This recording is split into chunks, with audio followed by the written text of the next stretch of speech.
ومن سيئات أعمالنا من يهده الله فلا مضل له ومن يضلله فلا هادي له وأشهد أن لا إله إلا الله وأشهد أن محمدا عبده ورسوله أما بعد فأعوذ بالله من الشيطان الرجيم بسم الله الرحمن الرحيم يا أيها الناس اتقوا ربكم الذي خلقكم من نفس واحدة وخلق منها زوجها وبث منهما رجالا كثيرا ونساء واتقوا الله الذي تساءلون به والأرحام إن الله كان عليكم رقيبا وقال يا أيها الذين آمنوا اتقوا الله حق تقاته ولا تموتن إلا وأنتم مسلمون وقال يا أيها الذين آمنوا اتقوا الله وقولوا قولا سديدا يصلح لكم أعمالكم ويغفر لكم ذنوبكم ومن يطع الله ورسوله فقد فاز فوزا عظيما۔ ہر قسم کی تعریف، کبریائی، بڑائی اللہ وحدہ لا شریک کے لیے ہے، اور انگنت بے انتہا بے شمار درود و سلام نازل ہو سید المرسلین رحمت للعالمین جناب محمد الرسول اللہ صلی اللہ علیہ وسلم پر۔ محترم حضرات و خواتین، آج کا موضوع ہے تاریخ بیت المقدس، یعنی بیت المقدس کی تاریخ۔ کیونکہ جو حالات چل رہے ہیں، جو ماحول چل رہا ہے سرزمین فلسطین پر، اس کی وجہ سے نوجوانوں کے اندر ایک سوال بھی پیدا ہوا ہے، وہ جاننا چاہتے ہیں اس علاقے کی تاریخ کو۔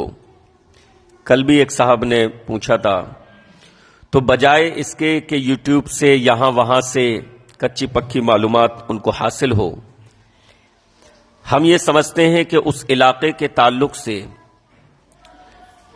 اس کی صحیح تاریخ آپ کے سامنے رکھ دی جائے، تاکہ جو ایک کشش پیدا ہوئی ہے ماحول کے حساب سے لوگوں کے اندر اس علاقے کی تاریخ کو جاننے کے حوالے سے، اس کی تشفی ہو سکے۔ آئیے سب سے پہلے جان لیں بیت المقدس یا مسجد اقصی۔ مسجد اقصی کو مسجد اقصی کیوں کہا جاتا ہے؟ دیکھیے، اقصی کے معنی ہوتے ہیں دور، تو مسجد اقصی کو مسجد اقصی اس وجہ سے کہا جاتا ہے کیونکہ وہ بیت اللہ سے یعنی کعبہ سے دور تھی، اس وجہ سے اس کو مسجد اقصی کہا جاتا ہے۔ بعض علماء نے ذکر کیا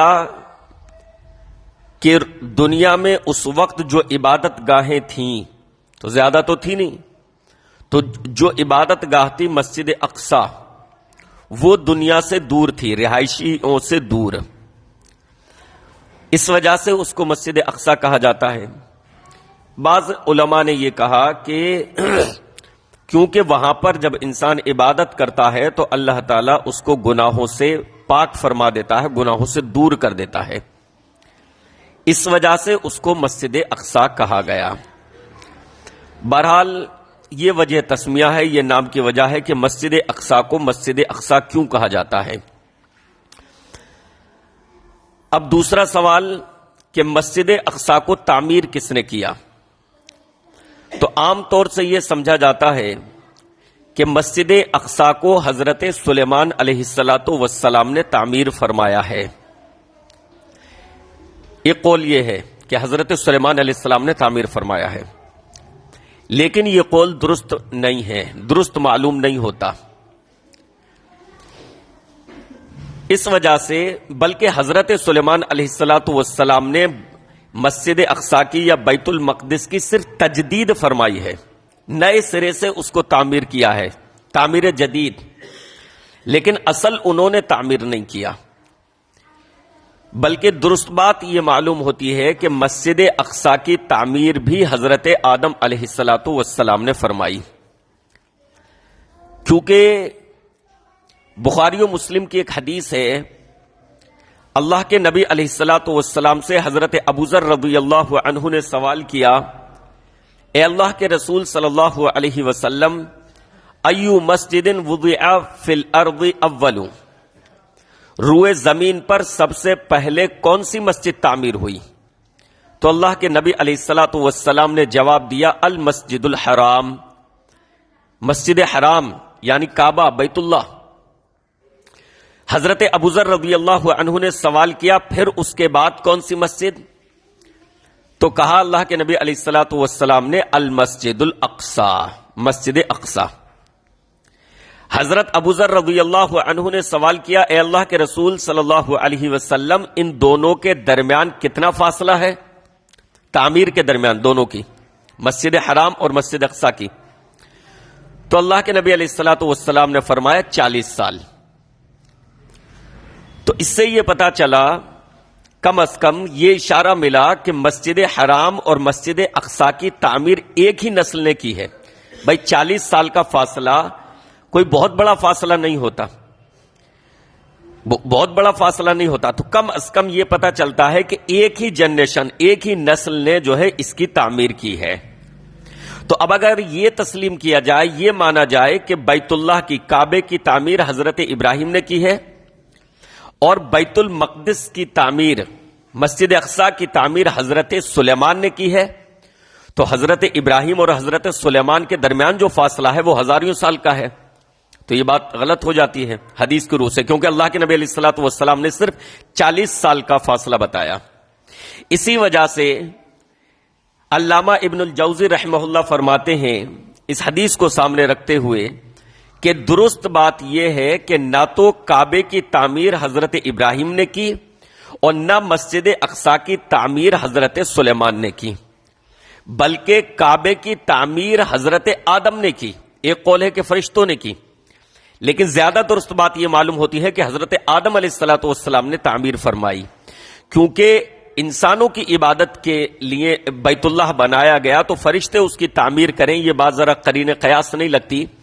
لہذا زیادہ درست بات یہ لگتی ہے کہ حضرت آدم علیہ الصلوۃ والسلام جب دنیا میں بھیجے گئے تو ظاہر ہے اللہ رب العالمین عبادت کرنے کا بھی اللہ نے حکم دیا، تو پھر ایک مرکز بھی قائم ہوا، تو حضرت آدم ہی نے بیت اللہ کی یعنی کعبے کی تعمیر فرمائی، اور پھر انہوں نے ہی یا ان کے بعد ان کی کسی اولاد نے مسجد اقصی کی، یعنی اسی 40 سال کے فاصلے میں ان کی کسی بیٹے نے مسجد اقصی کی تعمیر فرمائی۔ تو دونوں کی تعمیر جو ہے حضرت آدم علیہ الصلوۃ والسلام نے فرمائی ہے، پھر ابراہیم علیہ الصلوۃ والسلام نے کعبے کو ری بلڈ کیا ہے، دوبارہ بنایا ہے، اس کو تعمیر جدید کی ہے، اور حضرت سلیمان علیہ الصلوۃ والسلام نے مسجد اقصی کی۔ قرآن مجید کی آیات سے بھی اس کا اشارہ ملتا ہے کہ ابراہیم علیہ الصلوۃ والسلام نے کعبے کو بنایا نہیں تھا، اس کی تعمیر جدید کی تھی۔ مثال کے طور پر حضرت ابراہیم علیہ الصلوۃ والسلام کے تعلق سے آتا ہے، وَإِذْ يَرْفَعُ إِبْرَاهِيمُ الْقَوَاعِدَ مِنَ الْبَيْتِ وَإِسْمَاعِيلُ، جب ابراہیم علیہ الصلوۃ والسلام اور حضرت اسماعیل کعبے کی بنیادوں کو اٹھا رہے تھے، تو گویا کہ بنیادیں پہلے سے تھیں، ان بنیادوں کو اٹھا رہے تھے۔ اسی طریقے سے حضرت ابراہیم نے کعبے کی تعمیر سے پہلے کا واقعہ، یعنی حضرت ابراہیم والی تعمیر، اس سے پہلے ہی جب اپنی اولاد کو، حضرت ہاجرہ کو، حضرت اسماعیل کو وہاں پر چھوڑا تو کیا دعا فرمائی؟ ربنا انی اسکنت من ذریتی بواد غیر ذی زرع عند بیتک المحرم، اے میرے رب، میں اپنی اولاد کو، بعض اولاد کو یہاں چھوڑ کر جا رہا ہوں بے آب و گیا، یعنی جہاں پر کوئی گھاس پھوس اور پیڑ درخت پودے نہیں ہیں، عند بیتک المحرم، تیرے پاک گھر کے پاس۔ تو اس سے بھی پتا چلا کہ کعبہ بیت اللہ پہلے تھا، ابراہیم علیہ السلام نے اس کی تعمیر جدید کی۔ تو بیت اللہ کی تعمیر جدید حضرت ابراہیم نے کی، اور جب کعبہ تعمیر ہوا تھا شروع میں، اس کے 40 سال کے بعد مسجد اقصی کی تعمیر ہوئی تھی۔ تو خلاصہ یہ نکلا کہ حضرت آدم علیہ الصلوۃ والسلام نے ہی کعبے کی تعمیر کی ہے، اور پھر مسجد اقصی کی تعمیر یا تو حضرت آدم نے یا ان کے فوراً بعد کسی ان کی اولاد نے اس کی تعمیر کی ہے۔ مسجد اقصی کی فضیلت کیا ہے؟ مسجد اقصی کی فضیلت کیا ہے؟ مسجد اقصی کی فضیلت یہ ہے کہ مسجد اقصی ہمارے نبی جناب محمد الرسول اللہ صلی اللہ علیہ وسلم کے معراج کا مقام ہے۔ ایک تو یہ کہ وہ سرزمین جو رہی ہے نبیوں کی زمین رہی ہے، انبیاء کی زمین رہی ہے، اور ہمارے آخری رسول جناب محمد الرسول اللہ صلی اللہ علیہ وسلم نے بھی معراج جو فرمائی، اللہ نے جو معراج فرمائی وہاں پر تمام نبیوں کی جو امامت فرمائی وہ مسجد اقصی میں فرمائی۔ اب یہاں پر ایک سوال پیدا ہو سکتا ہے کہ مسجد حرام بھی اس وقت موجود تھی اور وہ سب سے افضل ہے، مسجد حرام، بیت اللہ، کعبہ، یہ سب سے افضل ہے، تو سارے نبیوں کی امامت اللہ رب العالمین نے پیارے نبی سے بیت اللہ میں کیوں نہیں کروا دی، مسجد اقصی میں کیوں کروائی؟ اس کا جواب علماء نے یہ دیا ہے کہ اس وجہ سے کہ اب تک جو سلسلہ چلا آ رہا تھا انبیاء کا وہ بنو اسحاق میں، یعنی کہ ان میں چلا آ رہا تھا، حضرت ابراہیم سے حضرت اسحاق کی جو نسل ہے یعنی یہودی، ان کے جو آبا و اجداد تھے ان میں چلا آ رہا تھا نبی اور رسولوں کا سلسلہ۔ پیارے نبی علیہ الصلوۃ والسلام جو ہیں وہ بنو اسماعیل میں سے ہیں، حضرت اسماعیل کے سلسلے میں سے ہیں۔ حضرت ابراہیم کے دو بیٹے تھے، حضرت اسحاق، حضرت اسماعیل، تو باقی انبیاء جو چلے آئے سارے کے سارے حضرت اسحاق کی نسل میں سے، اور پیارے نبی علیہ الصلوۃ والسلام حضرت اسماعیل کی نسل میں سے، تو گویا کہ یہ فضیلت اب منتقل ہو رہی تھی بنو اسحاق میں سے بنو اسماعیل میں سے۔ تو اللہ کے نبی علیہ الصلوۃ والسلام کو جب معراج ہوئی تو اللہ تعالیٰ نے بیت المقدس ہی میں سارے انبیاء کی امامت پیارے نبی سے کروائی، تاکہ اس چیز کا اعلان ہو جائے، یہ چیز بتا دی جائے کہ اب آخری رسول جناب محمد الرسول اللہ صلی اللہ علیہ وسلم ہے، اگرچہ وہ بنو اسماعیل میں سے ہے، حضرت اسماعیل کی نسل میں سے ہے، لیکن اب سب کا جو ہے ان پر ایمان لانا ضروری ہے، اسی میں نجات اور شرف ہے۔ اس کے علاوہ مسجد اقصی کی فضیلت جو ہے، اللہ کے نبی علیہ الصلوۃ والسلام نے جن 3 مسجدوں کی اہمیت بتائی ہے کہ ان 3 مسجدوں کی طرف زیادہ اجر و ثواب کی نیت سے سفر کرنا درست ہے، باقی ساری مسجدوں کا اجر و ثواب برابر ہے، لیکن 3 مسجدیں ایسی ہیں کہ جن میں نماز پڑھنے کا اجر و ثواب زیادہ ملتا ہے، ان میں سے ایک مسجد اقصی ہے۔ مسجد حرام، بیت اللہ شریف، کعبہ، اس میں نماز پڑھنے کا اجر و ثواب 1,00,000 کے برابر، مسجد نبوی میں نماز پڑھنے کا اجر و ثواب 1,000 کے برابر، اور مسجد اقصی میں نماز پڑھنے کا اجر و ثواب 500 نمازوں کے برابر، چاہے نفل ہو یا فرض ہو، کوئی سی بھی نماز، ایک نماز پڑھنے کا اجر و ثواب 500 نمازوں کے برابر ہے۔ تو یہ مسجد اقصی کی فضیلت ہے۔ اللہ رب العالمین نے حضرت ابراہیم علیہ الصلوۃ والسلام کو جو بھیجا، تو ابراہیم علیہ الصلوۃ والسلام کے بعد زیادہ تر انبیاء، سارے کے سارے نبی، اللہ کے نبی علیہ الصلوۃ والسلام کے علاوہ، آخری رسول کے علاوہ، سارے بنو اسحاق سے آئے۔ یہودیوں کا یہ دعویٰ ہے، یہودی یہ دعویٰ کرتے ہیں کہ حضرت یعقوب کے اصل وارث ہم ہیں، اسی طریقے سے وہ یہ بھی کہتے ہیں کہ حضرت ابراہیم علیہ الصلوۃ والسلام کے اصل وارث ہم ہیں، یہودیوں کا یہ دعویٰ ہے، جبکہ ان کو شرم آنی چاہیے۔ یہودی جو ہیں یہ انبیاء اور رسول کے قاتل رہے ہیں، ان کی جب آپ تاریخ پڑھیں گے تو ان کی تاریخ یہ رہی ہے کہ انہوں نے نبیوں کو جھٹلایا ہے، انہوں نے رسولوں کو جھٹلایا ہے، انہوں نے رسولوں کا قتل کیا ہے، انہوں نے ان کو ستایا ہے، اور پھر یہ یہودی قوم یہ اپنی نسبت حضرت ابراہیم علیہ الصلوۃ والسلام جیسے جلیل القدر پیغمبر سے جوڑے۔ حضرت ابراہیم علیہ الصلوۃ والسلام کا اسوہ اور طریقہ تو یہ تھا کہ حضرت ابراہیم علیہ الصلوۃ والسلام پکے موحد تھے، امام الموحدین تھے، شرک کے خلاف تھے۔ یہ یہودی جو خنزیر کھانے والی قوم، شراب نوشی کرنے والی قوم، یہ قوم اپنی نسبت حضرت ابراہیم علیہ الصلوۃ والسلام سے جوڑے، یہ سراسر ناانصافی ہے۔ بلکہ حضرت ابراہیم علیہ الصلوۃ والسلام دراصل مسلم تھے۔ لوگ یہ سمجھتے ہیں کہ مسلم کا مطلب یہ 1400 سال پہلے آخری رسول جناب محمد الرسول اللہ صلی اللہ علیہ وسلم وہاں سے اسلام کی شروعات ہوتی ہے، نہیں، ہر دور میں جن لوگوں نے بھی توحید کو مانا، جو لوگ بھی توحید پر چلے، ان کو جو ہے مسلم کہا جاتا ہے۔ اسی وجہ سے اللہ تعالیٰ نے قرآن مجید میں جا بجا یہودیوں کے اس نظریے کی تردید فرمائی۔ وہ یہ دعویٰ کرتے تھے کہ حضرت ابراہیم یہودی تھے، نصرانی عیسائی دعویٰ کرتے تھے کہ حضرت ابراہیم عیسائی تھے۔ اللہ رب العالمین نے فرمایا نہیں، نہ وہ یہودی تھے نہ وہ عیسائی تھے، بلکہ وہ مسلم تھے۔ حضرت ابراہیم علیہ السلام کیا تھے؟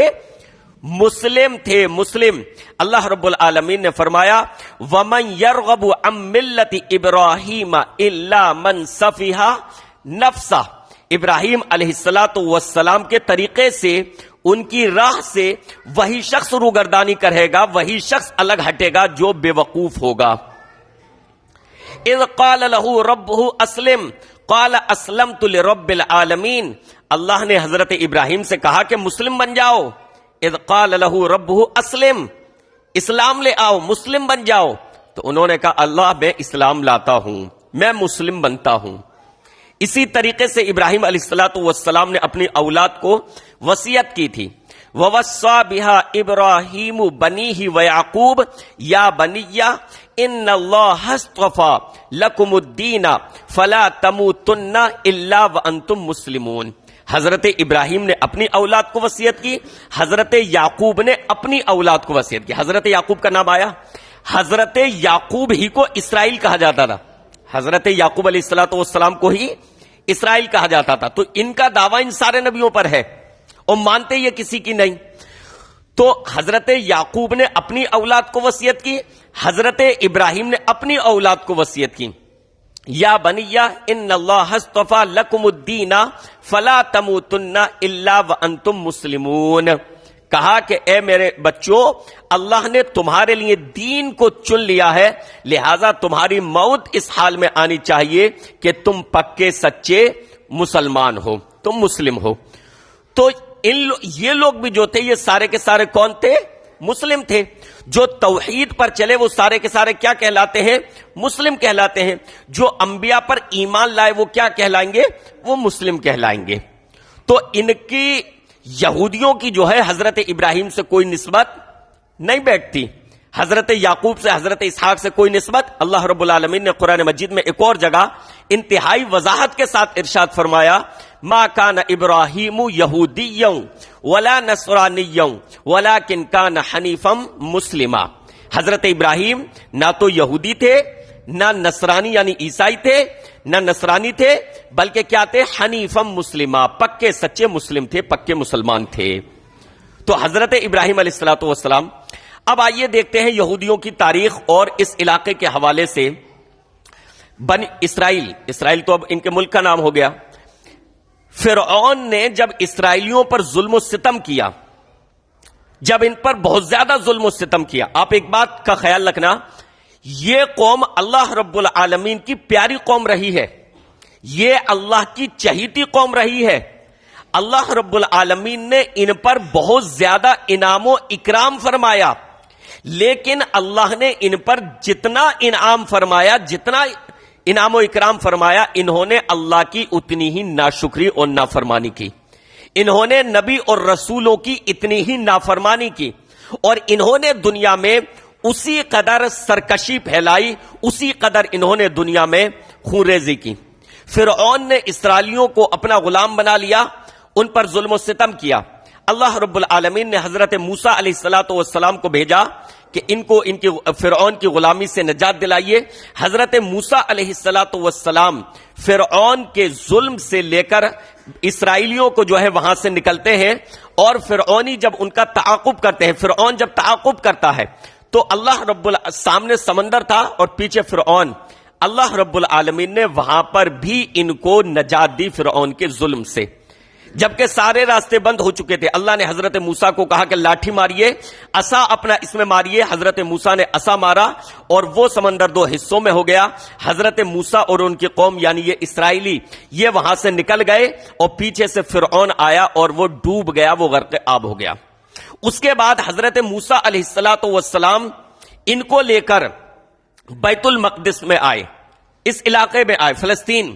حضرت موسیٰ علیہ السلام وہاں پر آئے تو حضرت موسیٰ وہاں پر اس وقت جو ہے دوسرے لوگ قابض تھے، دوسرے لوگ قبضہ کیے ہوئے تھے. تو حضرت موسیٰ علیہ السلام نے ان سے کہا کہ چلو بھائی اس میں داخل ہو, ان سے قتال کرو, ان سے لڑو, اس سرزمین کو چھڑاؤ ظالموں سے, اور چلو ان سے لڑو. تو پتہ ہے انہوں نے کیا کہا؟ اللہ کی ساری نشانیاں دیکھتے چلے آ رہے ہیں کہ اللہ نے کس طریقے سے فرعون کے ظلم سے نجات دی ہے حضرت موسیٰ کے ہاتھوں, کس طریقے سے ان پر انعام و اکرام کیا ہے, کس طریقے سے ان کے لیے من و سلوہ آسمان سے اترتا تھا, ریڈی میڈ کھانا. ساری نشانیاں اللہ کی دیکھتے چلے آ رہے تھے. لیکن جب حضرت موسیٰ علیہ السلام نے کہا کہ چلو داخل ہو یہاں پر ارض مقدس میں, بیت المقدس میں داخل ہو, تو انہوں نے کہا قالوا یا موسیٰ ان فیہا قوما جبارین وَإِنَّا لَن نَّدْخُلَهَا حَتَّى يَخْرُجُوا مِنْهَا فَإِن يَخْرُجُوا مِنْهَا فَإِنَّا دَاخِلُونَ. موسیٰ اس میں جو ہیں بڑے زور آور لوگ ہیں, بڑے طاقتور لوگ ہیں اس علاقے میں, تو ہم نہیں جائیں گے اندر, یہ نکل جائیں, انہیں نکال دو تب ہم داخل ہوں گے. یہ ان کی تاریخ رہی ہے بزدلوں کی. ان کے پیچھے بڑی طاقتیں نہ ہو تو ان سے بڑا بزدل کوئی نہیں. ابھی آپ حالیہ تاریخ دیکھیے, 14 دن سے 15 دن سے بمباری کر رہے ہیں غزہ پر, مگر غزہ میں زمینی طور پر داخل ہونے کی بھی ہمت نہیں ہوئی ہے. انڈین میڈیا نے تو 10 دن پہلے ہی گھسا دیا, یہ 10 دن پہلے سے شور مچا رہے ہیں غزہ میں داخل, غزہ میں داخل, ابھی تک داخل نہیں ہوئے. یہ چاہ رہے ہیں بمباری کر کے ان کے حوصلے پست کر دیں, انہیں وہاں سے بھگا دیں, پھر داخل ہو, کیونکہ زمینی جنگ میں ان کی حیثیت نہیں ہے, ان کے اندر وہ جرت اور شجاعت نہیں ہے کہ اہل اسلام سے مقابلہ کر سکیں. زمینی جنگ میں نہیں کر سکتے. ٹیکنالوجی مل گئی, بڑی طاقتیں ان کے پیچھے ہیں, امریکہ ہے, جرمنی ہے, اور دوسری بڑی طاقتیں پیچھے ہیں, تو ٹیکنالوجی ان کو وہی شروع سے جب ان کو بسایا گیا تبھی مل گئی. تو اس ٹیکنالوجی کے ذریعے آسمان سے بم برسا رہے ہیں, فضائی بمباری خوب کر رہے ہیں, تہس نہس کر دیں, لیکن ابھی تک داخل نہیں ہو رہے. اصل جنگ یہ ہے کہ زمین پر اتر کر آپ داخل ہوئیے. فضائی اگر بمباری یہ نہ کرتے اور زمین کے راستے صرف داخل ہوتے تو پیٹھ دکھا دیتے, ان کی ہمت اور حیثیت نہیں تھی. حضرت موسیٰ سامنے ہیں, کہہ رہے موسیٰ نہیں, ہم نہیں جائیں گے, ہم نہیں داخل ہو سکتے, اس میں بڑے زور آور لوگ ہیں, یہ نکل جائیں پھر ہم داخل ہوں گے. 2 لوگ ان میں تھے اللہ والے, کہا کہ ارے چلو تو کوشش تو کرو, اللہ تعالیٰ پھر مدد فرمائے گا, دروازے تک تو چلو. کہا قالوا یا موسیٰ انا لن ندخلها ابدا ما داموا فیہا فاذهب انت وربک فقاتلا انا ہاہنا قاعدون. کہا موسیٰ نہیں, ہرگز ہرگز نہیں, جب تک یہ اندر ہے ہم نہیں جا سکتے. غزہ کے مقام پر اس وقت بھی, یہ حضرت موسیٰ کے زمانے کی بات بتا رہا ہوں میں, اس وقت بھی ارض فلسطین میں ان کی داخلے کی ہمت نہیں ہو رہی تھی. نہیں موسیٰ نہیں, جب تک یہ اندر ہیں ہم نہیں جا سکتے, یہ نکل جائیں تو جائیں گے. جاؤ بھائی, آپ جاؤ اور آپ کا رب جائے, جا کر لڑو. فاذهب انت وربک فقاتلا انا ہاہنا قاعدون, ہم یہاں بیٹھے ہیں آرام سے, آپ جا کر لڑیے. بہرحال اللہ تعالیٰ نے ان کے اس جرم کی پاداش میں نبی کی اس نافرمانی کی سزا کے طور پر ان کو وہاں در بدر پھر بھٹکایا. یہ 40 سال تک پھر بیت المقدس میں داخل نہ ہو سکے. 40 سال تک یہ ذلیل و رسوا ہو کر ادھر ادھر صحرا میں, ادھر ادھر جنگلوں میں یہ بھاگتے رہے, اور 40 سال تک یہ وہاں داخل نہیں ہوئے. پھر حضرت موسیٰ علیہ السلام کی وفات کے بعد حضرت یوشع بن نون یہ آئے, اور پھر ان کی زیر نگرانی, ان کی سرپرستی میں یہ لوگ آگے بڑھے. اور حضرت یوشع بن نون کے بعد بھی یہ پوری طرح سے وہاں پر جو ہے آباد نہیں ہو سکے, وہاں عزت انہیں وہاں پوری طرح سے نہیں مل سکی. اس کے بعد فلسطین کا, ارض شام کا علاقہ تھا, وہ پورا حدیثوں میں جو لفظ ملے گا وہ شام ملے گا. اردن, لبنان, فلسطین, یہ سارے علاقے شام کے نام سے, یہ پورا ایریا شام کہلاتا ہے. تو وہاں پر ایک بادشاہ بنا جالوت, یہ بہت بڑا ظالم بادشاہ تھا. اس نے بھی یہودیوں کا قتل عام کیا, اس نے ان کو مارا پیٹا. پھر انہوں نے اللہ سے دعا کی, یہ سمجھ گئے کہ اللہ کی یہ پھٹکار ہم پر اس لیے آئی ہے کہ ہم نے اللہ کا حکم ماننے سے انکار کر دیا. اللہ نے حکم دیا لڑو, ہم نہیں لڑے, تو یہ اللہ کی پھٹکار ہے، اور یہ حقیقت ہے کہ اللہ کی پھٹکار نازل ہوتی ہے۔ اللہ جس چیز کا حکم دیتا ہے، آج بھی جو پھٹکار ہے اہل اسلام پر، اللہ نے حکم دیا مسلم حکمرانوں کو، مسلم مملکتوں کو تیاری کرو، طاقتور بنو، وَأَعِدُّوا لَهُم مَّا اسْتَطَعْتُم مِّن قُوَّةٍ، اپنی طاقت جمع کرو۔ انہوں نے اللہ کے اس حکم کی نافرمانی کی تو آج دیکھیے ان پر بھی ذلت طاری ہے۔ جس بات کا اللہ نے حکم دیا تھا اس چیز پر عمل نہیں کیا تو آج ذلت طاری ہے۔ تو یہ سمجھ گئے کہ یہ ذلت ہم پر اس طریقے سے طاری ہوئی ہے۔ تو انہوں نے پھر کہا اس وقت کے نبی سے، حضرت داؤد علیہ السلام اس کے بعد آئے، تو حضرت داؤد سے انہوں نے کہا کہ کوئی بادشاہ ہو ہمارے لیے، اللہ سے دعا کیجئے کوئی بادشاہ ہو جس کی سرپرستی میں اب ہم قتال کریں، اب ہم جہاد کریں۔ جب انہوں نے الم تر الی الملأ من بنی اسرائیل من بعد موسیٰ اذ قالوا لنبی لہم ابعث لنا ملکا نقاتل فی سبیل اللہ، کہا اب ہم لڑیں گے، ایک بادشاہ کی نگرانی، قتال کریں گے جیسا اللہ نے حکم دیا تھا۔ تو حضرت داؤد نے کہا تمہارا کیا بھروسہ بھائی، تم بھروسے لائق قوم نہیں ہو، تمہارا کیا بھروسہ، ابھی حامی بھر رہے ہو پھر انکار کر دو، کیا نہیں، اب ہم پکا وہ کرتے ہیں، اس کے علاوہ ہمیں کوئی چارہ ہی نہیں ہے، ہم لڑیں گے۔ تو حضرت داؤد علیہ السلام نے اللہ سے دعا کی، بہرحال اللہ تعالیٰ نے ایک آدمی کو ان کا بادشاہ بنایا، طالوت، حضرت طالوت یہ بادشاہ۔ اچھا، حضرت طالوت یہ کوئی مالدار آدمی نہیں تھے، کوئی بہت بڑے ایسی شخصیت نہیں تھی، یہ عام شخص تھے، اللہ نے ان کو بادشاہت عطا فرما دی۔ ان کا اس پر بھی اعتراض، عام آدمی کو ہمارا بادشاہ بنا دیا، کوئی مالدار ہونا چاہیے تھا، کر و فر والا۔ ان کی حرکتیں دیکھو شروع سے کیا تھیں، ان کی حرکتیں دیکھیں، اس لیے اللہ نے انہیں قرآن میں مغضوب علیہ کہا، یہ اللہ کی غضب شدہ قوم ہے جن پر اللہ نے غیظ و غضب اپنا نازل فرمایا۔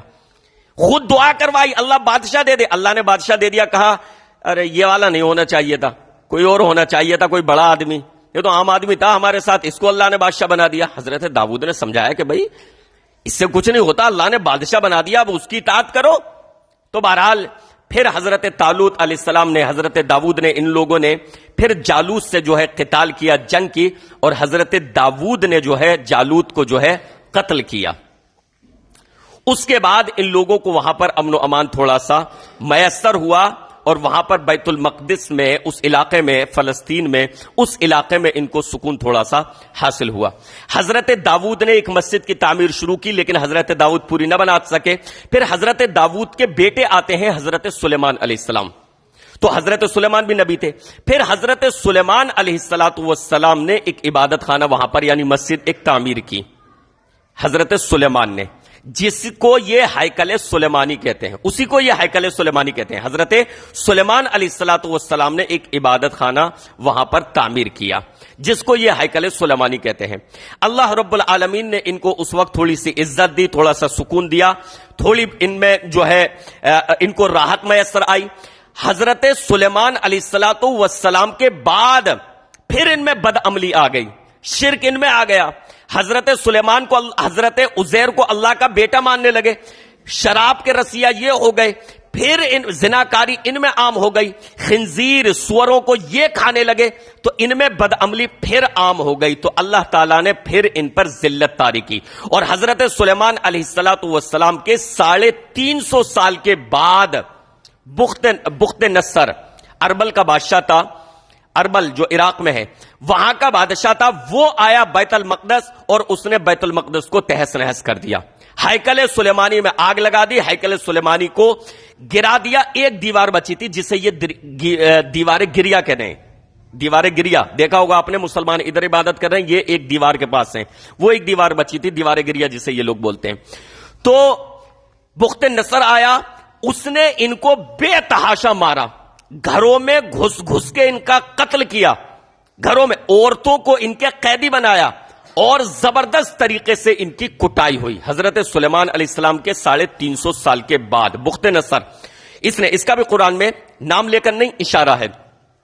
اس کے بعد پھر ایک ایران کا بادشاہ تھا انصاف پرور، اس نے پھر جو ہے قتال کیا، اور اس نے پھر ان کو یروشلم میں داخل ہونے کی اجازت دی۔ پھر اس کے بعد حضرت عیسیٰ علیہ السلام آتے ہیں، تو انہوں نے حضرت عیسیٰ علیہ السلام کا بھی مذاق اڑایا، بلکہ ہمارے مطابق تو حضرت عیسیٰ کو اٹھایا گیا ہے، عیسائیوں کے مطابق ان کا جو الزام ہے وہ یہ ہے کہ حضرت عیسیٰ کو انہوں نے ہی قتل کیا ہے، وہ یہ کہتے ہیں کہ انہوں نے ہی قتل کیا ہے، لیکن ہمارے مطابق یہ حضرت عیسیٰ قتل نہیں کیے گئے تھے، اللہ نے حضرت عیسیٰ کی شکل کا شبیہ کا دوسرے آدمی کو کر دیا تھا، تو انہوں نے اسے قتل کیا تھا، حضرت عیسیٰ کو اللہ نے اٹھا لیا تھا، جو قیامت سے پہلے اللہ تعالیٰ پھر سے دنیا میں ان کو بھیجے گا اور وہ پھر ان کو یہودیوں کو اس سے قتال کریں گے، اسی طرح دجال کو قتل کریں گے، وہ سارے کام ہوں گے، تو حضرت عیسیٰ دوبارہ آئیں گے۔ لیکن عیسائیوں کا الزام یہ ہے، تو انہوں نے حضرت عیسیٰ علیہ السلام کا بھی استہزاء کیا، ان کا مذاق اڑایا، ان کو بھی انہوں نے مانا نہیں۔ حضرت عیسیٰ علیہ السلام کے 70 سال کے بعد، یعنی 70 عیسوی میں تقریباً 70 سال کے بعد پھر ایک روم کا بادشاہ، عیسائی بادشاہ ٹیٹس، اس نے حملہ کیا بیت المقدس پر، یہ لوگ وہاں پر تھے، اس نے حملہ کیا اور اس نے ان لوگوں کو پھر کاٹا پیٹا، بیت المقدس جو انہوں نے دوبارہ تعمیر کر لیا تھا پھر اس کو تباہ کیا، ہیکل سلیمانی، پھر اس کو اس نے آگ لگا دی اور پھر سے اس کو ختم کر دیا اور ان کو مارا کوٹا، ان کو خوب ذلیل و رسوا کیا، کس نے؟ ٹیٹس نے۔ یہ دو تباہیاں، ایک بخت نصر جو بابل کا بادشاہ تھا اور ایک ایران کا ٹیٹس، اور پھر سے ان پر جو ہے وہ ہوا اور عیسائیوں نے اس کے بعد وہاں پر قبضہ کر لیا اور وہاں پر پھر چرچ اپنے بنا لیے، تو ابھی وہاں پر عیسائیوں کا بھی دعویٰ ہے، وہاں پر عیسائیوں نے اپنے چرچ بنا لیے اور وہاں سے ان کو نکال دیا۔ اس کے بعد اللہ کے نبی علیہ السلام مبعوث ہوئے تو پیارے نبی علیہ السلام نے قیامت کی نشانیوں میں سے ایک نشانی کیا بتائی تھی؟ بیت المقدس کی فتح۔ یہ اللہ کے نبی علیہ السلام نے پیشن گوئی فرمائی تھی، گویا کہ بیت المقدس کو اہل اسلام فتح کریں گے۔ کیوں؟ اس وجہ سے کہ اس پر اصل حق اہل اسلام کا ہے۔ ان اول الناس بابراہیم للذین اتبعوہ وہذا النبی والذین آمنوا، حضرت ابراہیم کے اصل قریبی اور ان کے اصل حقدار کون ہیں؟ جو حضرت ابراہیم کی پیروی کریں۔ حضرت ابراہیم توحید پر تھے، ہم بھی توحید پر ہیں، یہ تو شرک کرنے لگے، حضرت عیسائی بھی اور یہ یہودی بھی۔ تو حضرت ابراہیم کے اصل قریبی کون ہے؟ فرمایا جو ان کی پیروی کریں، وَهَذَا النَّبِيُّ، اور یہ نبی یعنی آخری نبی جناب محمد الرسول اللہ صلی اللہ علیہ وسلم، وَالَّذِينَ آمَنُوا، اور جو نبی پر ایمان لائے ہیں یعنی مسلمان، یہ اصل ان کے حقدار ہیں۔ تو اللہ کے نبی علیہ السلام نے پیشن گوئی فرمائی تھی کہ بیت المقدس کو اہل اسلام فتح کریں گے۔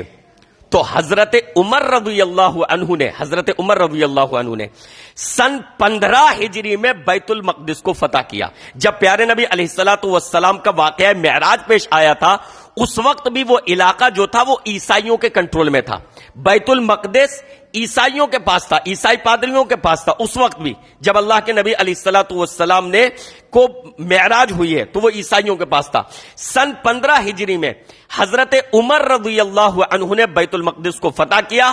حضرت ابو عبیدہ بن جراح جو اسلامی فوج کے کمانڈر تھے اور اسلامی فتوحات کا سلسلہ تھا، تو اس وقت جب اس علاقے میں پہنچے ہیں تو وہاں کے پادری نے بغیر کسی جنگ کے، وہاں کے پادریوں نے، وہاں جو لوگ قابض تھے عیسائی، انہوں نے بغیر کسی جنگ کے وہ علاقہ حوالہ کر دیا۔ بس ایک شرط رکھی کہ ابو عبیدہ، ہم یہ چاہتے ہیں کہ آپ کے ہاتھ میں اس کی چابیاں نہ سونپیں، بلکہ امیر المؤمنین جو آپ کے ہیں عمر فاروق رضی اللہ عنہ، وہ تشریف لائیں اور ہم ان کے حوالے کرنا چاہتے ہیں، کیونکہ اس کے اصل حقدار اہل ایمان ہی ہو سکتے ہیں اور ہم ان کے علاوہ کسی اور کو اس کے لائق نہیں سمجھتے۔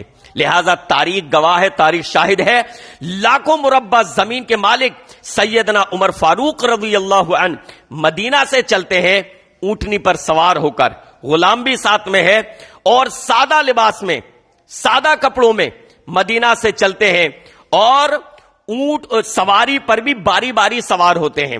کچھ دور حضرت عمر سوار ہوتے ہیں، غلام مہار پکڑ کر چلتا ہے، غلام سوار ہوتا ہے، پھر حضرت عمر پیدل چلتے ہیں اور سادہ لباس میں قریب آئے۔ ابو عبیدہ بن جراح سے بات ہوئی، حضرت ابو عبیدہ بن جراح رضی اللہ عنہ نے کہا، اے امیر المؤمنین عمر فاروق رضی اللہ عنہ، یہ دنیا پرست لوگ ہیں، یہ دنیا دار لوگ ہیں، دنیا کی ظاہر پرستی پہ جانے والے لوگ ہیں، یہ عیسائی نصرانی، ذرا جاہو جلال والا لباس پہنو، لگنا چاہیے آپ مسلمانوں کے امیر المؤمنین ہیں، خلیفہ ہیں، ذرا ظاہری کچھ ایسا ہونا چاہیے دبدبا.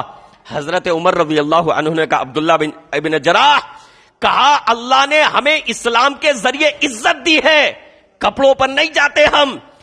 اللہ نے ہمیں اسلام کے ذریعے عزت دی ہے، ہم اسلام کو ساتھ لے کر جا رہے ہیں، اسلام ہمارے پاس ہے، یہی ہمارے فخر کا سبب ہے. ہمیں ظاہری جاہ و جلال کی، ظاہری کپڑوں کی، ظاہری لباس کی اس کی ضرورت نہیں ہے. حضرت عمر رضی اللہ عنہ نے کہا اللہ نے اسلام کے ذریعے عزت دی ہے، وہ ہمارے پاس ہے، وہی ہمارے فخر کا سبب ہے. حضرت عمر رضی اللہ عنہ پہنچے تو عیسائی پادری نے اس پورے علاقے کی اس کی چابی، بیت المقدس کی ساری چابیاں جو ہے حضرت عمر رضی اللہ عنہ کے حوالے کی. حضرت عمر نے دریافت کیا کہ حضرت سلیمان علیہ السلام نے نماز کہاں پڑھتے تھے، عبادت کہاں کرتے تھے؟ تو انہوں نے بتایا کہ بھائی وہ تو سب تباہ ہو گیا، ختم ہو گیا، البتہ اس جگہ انہوں نے یہ تعمیر کی تھی. تو وہ کچھ نشانیاں بتائیں. تو حضرت عمر رضی اللہ عنہ نے اسی کمپاؤنڈ میں ایک مسجد تعمیر کروائی جس کا نام ہے مسجد عمر. اچھا، ایک اور چیز، سوشل میڈیا پر یہ بہت چل رہا ہے. سوشل میڈیا پر ایک تصویر پہلے جو چلتی تھی، سنہری گنبد تھی، ہے نا، مسجد اقصی اس کو کہا جاتا تھا. ابھی جو سوشل میڈیا پر بہت زیادہ چیز وائرل ہو رہی ہے، ایک اور مسجد دوسری جو پہلے بھی تھی، کالے رنگ کی گنبد کی. تو کہہ رہے ہیں کہ وہ مسجد اقصی نہیں ہے سنہری گنبد والی، یہ مسجد اقصی ہے کالے گنبد والی، ہے نا. نہیں، دونوں چیزیں غلط ہیں. بعض سنہری گنبد والی کو مسجد اقصی سمجھتے ہیں، بعض کالی گنبد والی کو. صرف یہ دونوں چیزیں غلط ہیں.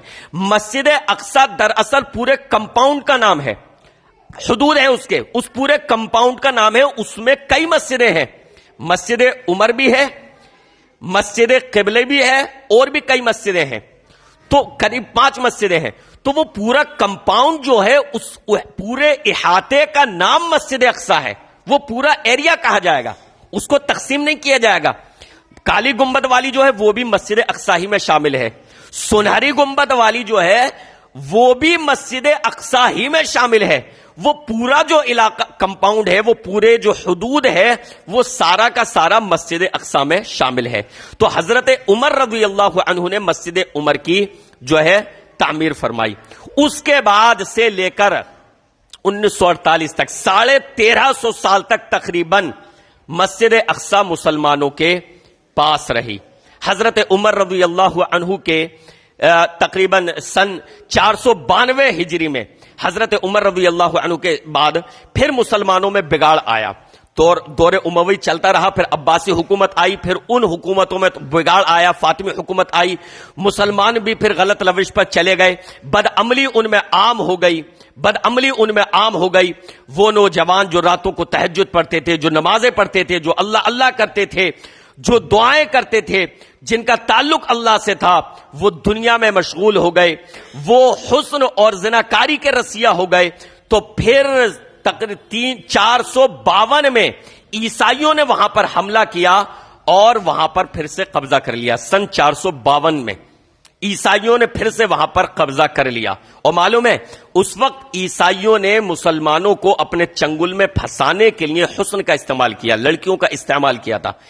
تاریخ ایمان فروشوں کی اگر آپ پڑھیں یا سلطان صلاح الدین ایوبی کی تاریخ پڑھیں گے تو آپ کو پتا چلے گا کہ عیسائیوں نے مسلم نوجوانوں کو برباد کرنے کے لیے، ضائع کرنے کے لیے کس طریقے سے اپنی لڑکیوں کا استعمال کیا اور کس طریقے سے ان کو اپنے چنگل میں پھنسایا اور ان کو برباد کر کے رکھ دیا، ان کو ختم کر دیا. یعنی اخلاقی طور پر ان میں گراوٹ آ گئی، ایمانی طور پر ان میں گراوٹ آ گئی. تو 452 ہجری میں عیسائیوں نے وہاں پر حملہ کیا اور وہاں پر قبضہ کر لیا. پھر قریب 100 سال تک عیسائیوں کا اس پر قبضہ رہا ہے. پھر 91 سال کے بعد، یعنی 91 سال رہا، مان لیجئے 91 سال تک عیسائیوں کا قبضہ رہا. 91 سال کے بعد اللہ رب العالمین نے پھر سلطان صلاح الدین ایوبی کو کھڑا کیا. دیکھیے اس ماحول میں بھی جب مسلمان بدعملی کا شکار ہو چکے تھے، اللہ تعالیٰ نے سلطان صلاح الدین ایوبی کو کھڑا کر دیا. تو اس کا مطلب مسلمانوں کو حالات سے مایوس ہونے کی ضرورت نہیں ہے، وہ بہترین پلانر ہے.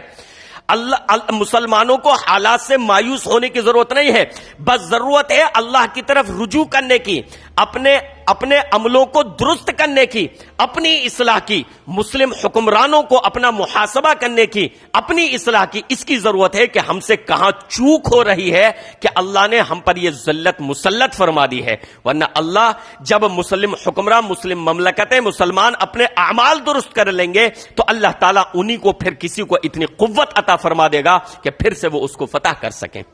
تو اللہ تعالیٰ نے اس ماحول میں سلطان صلاح الدین ایوبی کو کھڑا کر دیا 91 سال کے بعد. اور سلطان صلاح الدین ایوبی نے صلیبیوں سے جنگ کی، عیسائیوں سے جنگ کی، اور بیت المقدس کو پھر سے فتح کیا، اور پھر سے بیت المقدس مسلمانوں کے پاس الحمدللہ آ گیا. سلطان صلاح الدین ایوبی نے جب بیت المقدس کو فتح کیا، بیت المقدس کی دیواروں سے لگ کر سلطان صلاح الدین ایوبی اس طریقے سے رویا جس طریقے سے بچہ اپنی ماں سے بچھڑ جاتا ہے اور پھر اپنی ماں کے دامن سے لپٹ کر روتا ہے جب وہ اس کو مل جاتی ہے. اس طریقے سے سلطان صلاح الدین ایوبی بیت المقدس کی دیواروں سے چمٹ کر، اس کے ستونوں سے چمٹ کر رویا کہ بیت المقدس تجھے آزاد کروانے میں ہم نے بہت تاخیر کر دی، بہت دیر کر دی.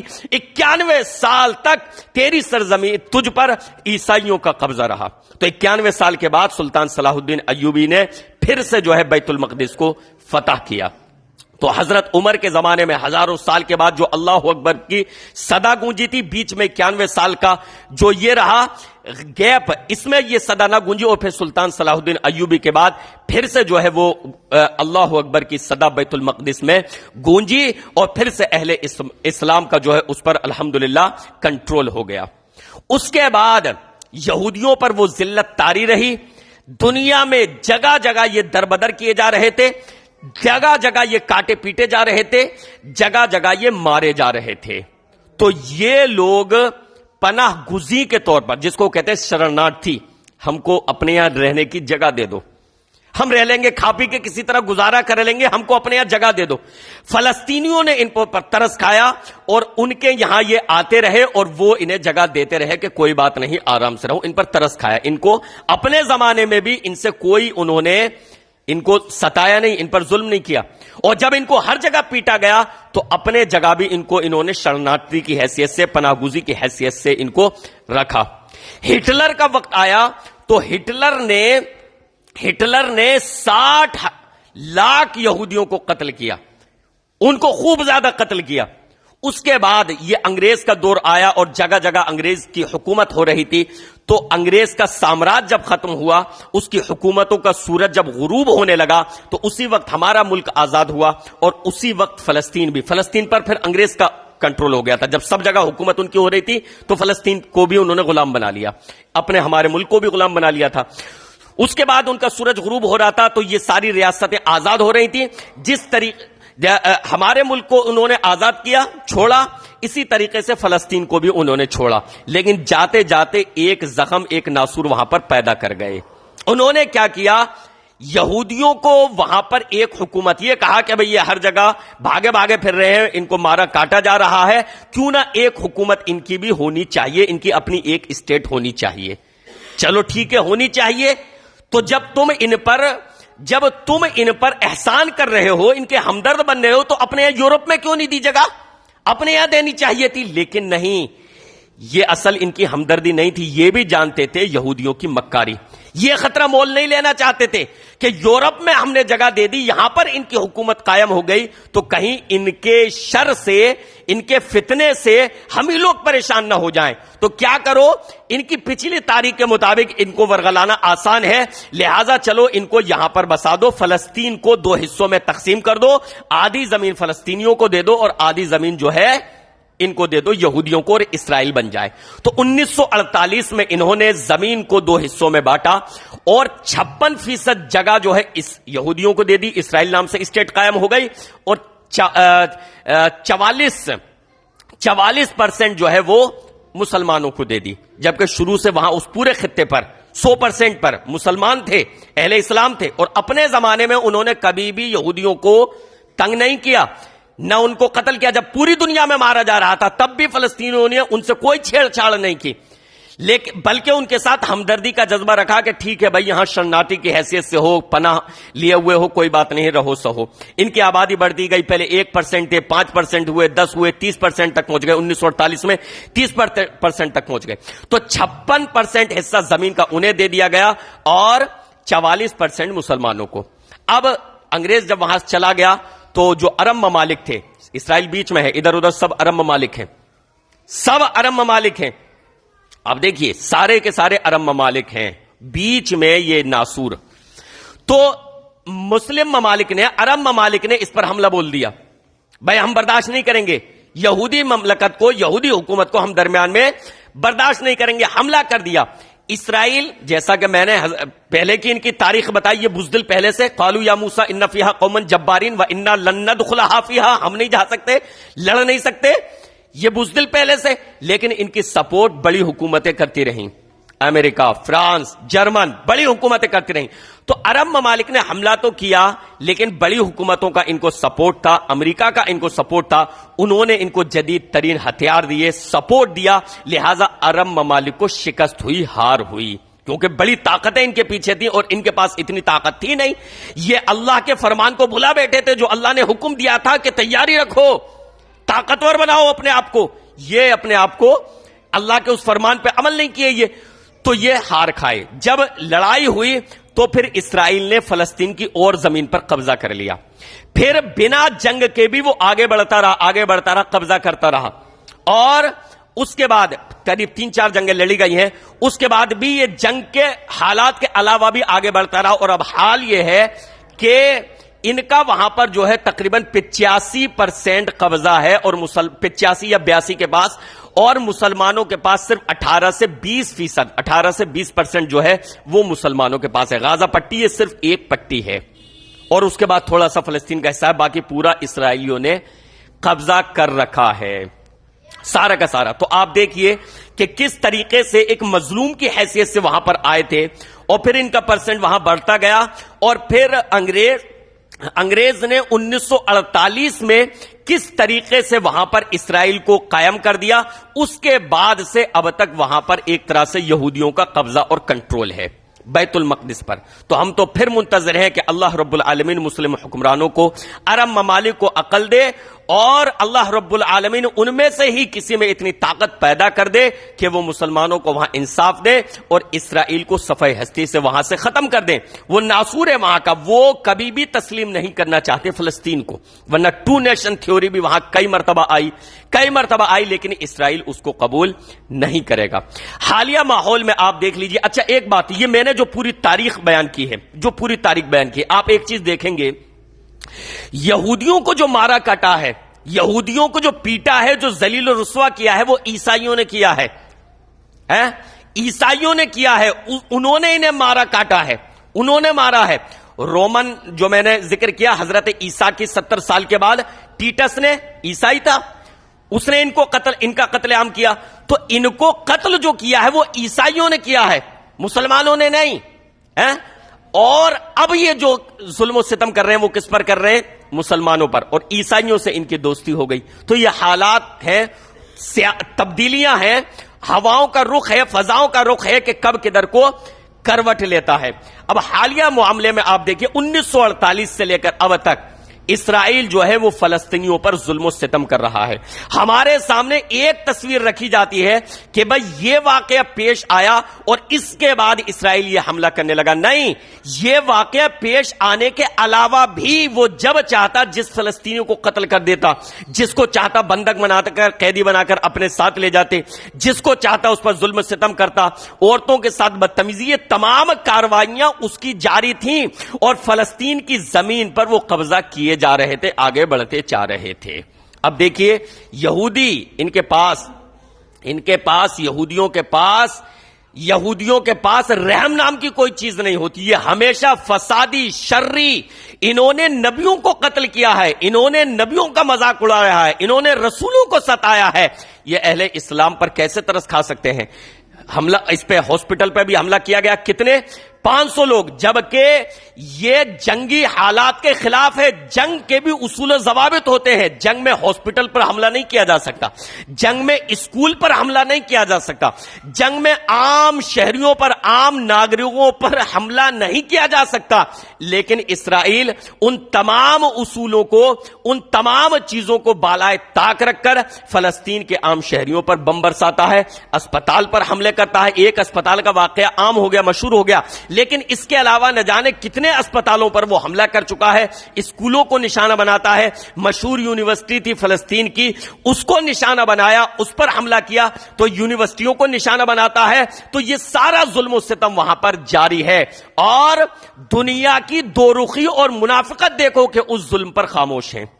اس ظلم و ستم پر یہ سارے چودھری جو اپنے آپ کو سپر پاور سمجھتے ہیں، جو اپنے آپ کو دنیا کا لیڈر سمجھتے ہیں کہ ہم فیصلہ کرنے والے ہیں، ہم یہ کرنے والے ہیں، ہم وہ کرنے والے ہیں، ان تمام ظلم و ستم پر ان کے یہاں خاموشی ہے، ان کے یہاں خاموشی ہے۔ ابھی بھی اس پر جو ہے اقوام متحدہ، جو دراصل یہودی اور عیسائیوں کے ہی اس کے لیے بنائی گئی تھی، UN، ابھی بھی اس میں ایک پرستاو آیا غزہ میں جنگ بندی کا، امریکہ نے اس کو ویٹو کر دیا۔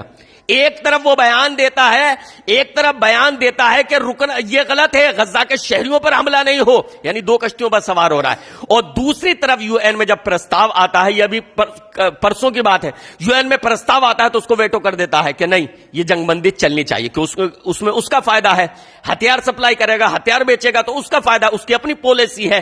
تو یہ ظلم و ستم دنیا کی ان بڑے ملکوں کو، بڑے حکمرانوں کو نظر نہیں آتا۔ کیسی کیسی ویڈیوز آتی ہیں، ویڈیوز دیکھنے لائق نہیں ہے۔ بچوں کی اد کٹی لاتیں، ہاتھ کٹا ہوا ہے، منہ پھٹا ہوا ہے، باپ خود زخمی ہے، خود زخمی حالت میں ہے، اور بچے کو گود میں اٹھا کر کس طریقے سے لے کر جا رہا ہے ہاسپٹل، اور وہاں پر بھی اسے یقین نہیں ہے، جہاں وہ جان بچانے کے لیے آیا ہے کہ یہاں پر علاج ہوگا، وہاں پر بھی یقین نہیں ہے کہ بچوں گا، یا پھر علاج کے دوران ہی اوپر سے بم برسا دیا جائے گا۔ تو یہ وحشی، یہ درندے، اسرائیلی وزیر خارجہ نے فلسطینیوں کے لیے کہا کہ ہماری جنگ درندوں سے ہے، جانوروں سے ہے، لیکن حقیقت یہ ہے، اس جنگ نے یہ ثابت کر دیا کہ یہودی خود جانور ہیں، یہ درندے ہیں۔ اس جنگ نے یہ ثابت کر دیا کہ فلسطینیوں کی جنگ آزادی کی لڑائی اسرائیلیوں سے نہیں، جانوروں سے ہے۔ وہ یہودیوں کے بھیس میں جانور ہیں، وہ نہ بچوں کو دیکھتے ہیں، نہ بیماروں کو دیکھتے ہیں، نہ بیڑوں کو دیکھتے ہیں، نہ شہریوں کو دیکھتے ہیں، نہ اسپتال، نہ جو ہے کالج یونیورسٹی، وہ بس اوپر سے بم برساتے، اور بزدل اتنے کہ بنا بمباری کے اندر داخل لڑنے کے لیے نہیں ہو سکتے، بزدل اس قدر کہ زمینی طور پر اندر داخل نہیں ہو رہے، لیکن آسمان سے بم برسا رہے۔ اللہ رب العالمین سے دعا ہے کہ رب العالمین اہل فلسطین کی مدد فرمائے، اور رب العالمین ہمارے یہاں جو عملی کوتاہیاں آئی ہیں، ہمارے حکمرانوں کے یہاں، ہماری مملکتوں کے یہاں جو کوتاہیاں آئی ہیں، جو تیری نافرمانی آئی ہے، اللہ رب العالمین انہیں اصلاح کی توفیق عطا فرمائے، اپنا محاسبہ کرنے کی توفیق عطا فرمائے، اور رب العالمین پھر سے کسی عمر فاروق کو پیدا فرما دے، کسی سلطان صلاح الدین ایوبی کو پھر سے پیدا فرمائے، جو انصاف کرے، ظالموں سے بدلہ لے، اور اہل اسلام کو پھر سے بیت المقدس ان کے کنٹرول میں آئے، اور پھر سے وہاں پر لا الہ الا اللہ کی اور اللہ اکبر کی صدائے گونجے۔ آمین یا رب العالمین، وصلی اللہ تعالی علی رسول خیر خلقہ محمد وآلہ وصحبہ اجمعین برحمتک یا ارحم الراحمین۔ ہم ہوگا سیرت النبی صلی اللہ علیہ وسلم کا جو ہفتہ واری پروگرام ہوتا ہے، انشاءاللہ العزیز کل بھی ہوگا، تو اس پروگرام میں ضرور شرکت کریں۔ یہ ہر ہفتہ ہوتا ہے، رسول گرامی علیہ الصلوۃ والسلام کی سیرت بعد نماز عشاء یہاں پر جو ہے بیان کی جاتی ہے۔ تو کل بھی انشاءاللہ یہ پروگرام ہوگا۔ عشاء کی نماز جو ہے 8:30 بجے ہو رہی ہے، نماز کے فوراً بعد جو ہے یہ تقریباً 50 منٹ 45 منٹ 1 گھنٹہ اس کے اندر یہ درس جو ہے رہتا ہے، پیارے نبی علیہ الصلوۃ والسلام کی سیرت کو بیان کیا جاتا ہے۔ اس کے علاوہ ایک اعلان اور، مصطفیٰ آباد سے کچھ احباب آئے ہوئے ہیں مسجد کے تعاون کے تعلق سے، تو آپ حضرات سے گزارش ہے کہ ان لوگوں کا بھی تعاون کریں، مسجد کا انہیں کچھ قرض اتارنا ہے۔ ان الحمد